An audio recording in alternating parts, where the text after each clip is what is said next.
Foto ekspozit krimet serbe në Kosovë.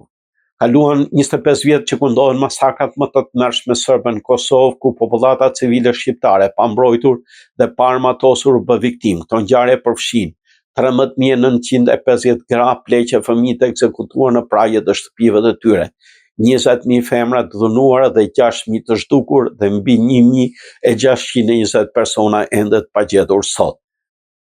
Sa duhet presim nga drejtësia ndërkombëtare, e cila ka munguar për një kohë të gjatë. Tribunali ndërkombëtar në Haag duket se ka ndrruar fokusin nga drejtësia për krimet ndaj njerëzimit të kryer ndaj shqiptarëve dhe ka vënë në shenjë një stër udhëheqësit të UÇK-s, të cilët mbrojtin shtëpitë dhe familjet e tyre nga agresioni serb. Të ngrejmë zërin tonë për drejtësinë e munguar. Ju ftoj të bashkoheni të shtunën me 22 mars në orën 5 në Monroe University në ekspozitën mbi krimet serbe në Kosovë, e cila vjen enkas nga Kosova për të nderuar të rënën dhe kërkuar drejtësi. Ekspozita do mbahet në New York në 22 mars dhe 23 mars në Philadelphia.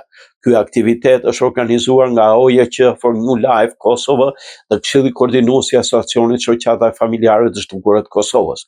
Ai ka pasur sukses në vende të tjera, në Bruksel, Zagreb, Bursa, Turqi, Londër, Gjenev, Vjen, Linz dhe Haag, dhe tani po vjen në New York dhe Philadelphia.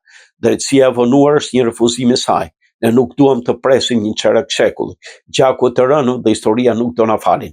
Ejani me ne të ngrem zërin së bashku për drejtësinë e munguar. Të shtunën me 22 mars në orën 5 në Monroe University. Jeni të mirëseardhur